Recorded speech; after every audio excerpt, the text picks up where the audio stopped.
किसी गांव में दो दोस्त रहते थे।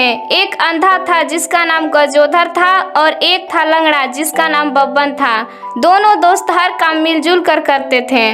दोनों ने एक दिन मछली मारने का प्लान बनाया और मछली मारने के लिए नदी चले गए।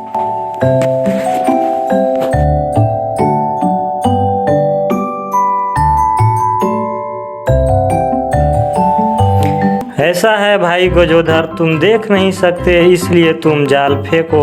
मैं तुम्हें बताता हूँ कि जाल कहाँ फेंकना है जिससे अधिक से अधिक मछलियाँ पकड़ा जा सके। ठीक कहते हो भाई बबन, मैं ऐसा ही कर रहा हूँ। फिर कुछ समय तक दोनों मिलकर मछली मारते रहते हैं और बहुत सारी मछलियाँ मार लेते हैं। ऐसा है भाई गजोधर, अब मछलियाँ पर्याप्त मारी जा चुकी है, इसलिए हम लोगों को अब घर चलना चाहिए। हाँ हाँ ठीक है, एक बार और जाल फेंक लेता हूँ। अरे यह जाल तो नहीं खींचा जा पा रहा है, शायद बड़ा मछली फंस गया है क्या? नहीं नहीं, अगर बड़ा मछली फंसा रहता तो जाल में जरूर फड़फड़ाता। पता नहीं जाल में क्या फंस गया है कि नहीं खींचा जा पा रहा है। थोड़ा तुम भी जोर लगाना तो।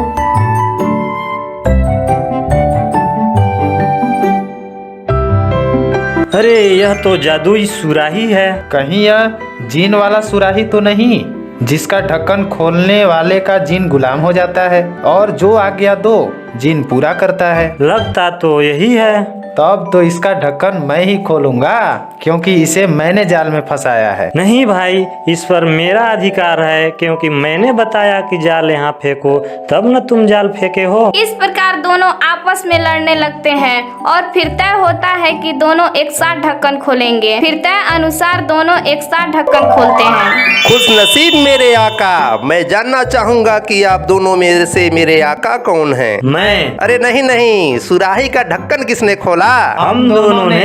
अरे भाई ये तो बड़ा दिक्कत हो गया। दोनों तो आप लोग मेरे आका बन नहीं सकते, इसलिए ऐसा करो कि एक एक वरदान दोनों मांग लो। हाँ, अगर आज के बजाय आप 1 महीना बाद वरदान मांगते हैं तो मुझे आपको एक वरदान के बजाय आपके परिवार में जितने सदस्य होंगे उतना वरदान दूंगा। यदि 1 माह के बीच में हमारी मृत्यु हो जाए तो? नहीं होगी। फिर भी यदि हो जाए तो?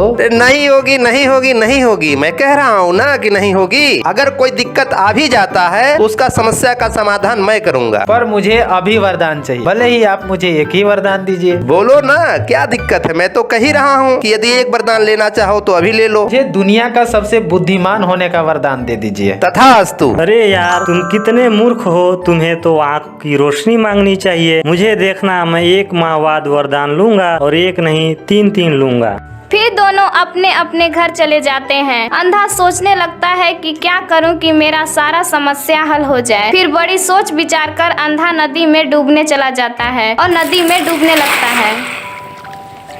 अरे काहे डूब के मरना चाह रहे हो? क्या करूं? आपको क्या पता कि अंधा व्यक्ति को जीवन जीने में कितनी कठिनाइयों का सामना करना पड़ता है। जब तुम्हें आँखों की इतनी जरूरत थी तो आँखों की रोशनी न मांगना चाहिए था, बुद्धि काहे को मांगा? फिर मुझे बुद्धि तो नहीं मिलती ना। ठीक है, अच्छा जाओ, अब मरना नहीं, अब की बार तुझे निकाल दे रहा हूँ। जब तक आप मुझे एक वरदान और नहीं दे देते मैं मरूंगा और मरकर ही रहूंगा। अच्छा ठीक है, अब मत मरना, अब तुझे एक वरदान दे ही देता हूँ मैं। तो ठीक है, मुझे वरदान दीजिए कि मेरी सजली पतोहू 3 मंजिला छत पर बैठकर अपने बच्चे को चांदी के बर्तन में दूध भात खिलाते हुए मेरे द्वारा देखा जाए। तथास्तु, पर तुम हो बहुत चतुर, तुमने एक वरदान के साथ सब कुछ मांग लिया। हाँ, वो कैसे? तुम्हारी संजली पतोहू तब न होगी जब तुम्हारी शादी होगी। हाँ। तो नंबर 1, तुमने अपनी शादी का वरदान मांग लिया। और संजली पतोहू तब न होगी जब तुम्हारे 4 लड़के होंगे।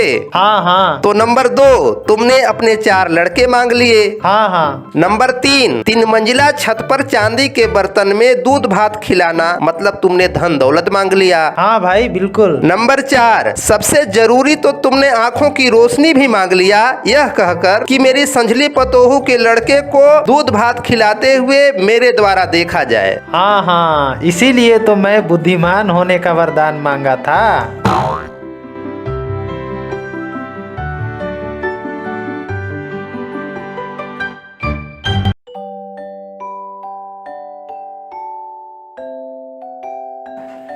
इस प्रकार गजोधर अपना जीवन ठसक से व्यतीत करने लगता है। समय व्यतीत होता है और जिन लंगड़ा व्यक्ति के पास चला जाता है और उसे भी वरदान मांगने को कहता है। वादे के अनुसार मुझे 3 वर मिलना चाहिए। नहीं, मैंने तो यह कहा था कि तुम्हारे परिवार में जितने सदस्य होंगे उतने वरदान दूंगा। हाँ, तो मैं भी तो यही कह रहा हूँ कि मुझे 3 वर मिलना चाहिए, क्योंकि हम परिवार में 3 सदस्य होते हैं। हाँ, पर प्रत्येक सदस्य को एक वरदान मिलेगा। हे महाराज, यदि आप मुझे वर देना चाहते हैं तो मुझे दुनिया का सबसे खूबसूरत महिला बना दीजिए। तथास्तु। जब महिला सुंदर स्त्री बन जाती है तो अपने पति और बच्चे को छोड़कर आगे निकल जाती है, जिस पर बब्बन को बहुत गुस्सा आता है और कहता है कि हे जीन महाराज, मेरे हिस्से का वर मुझे दीजिए। बोलो क्या चाहिए? यह स्त्री अभी के अभी सुअर बन जाए। ऐसा ही हो।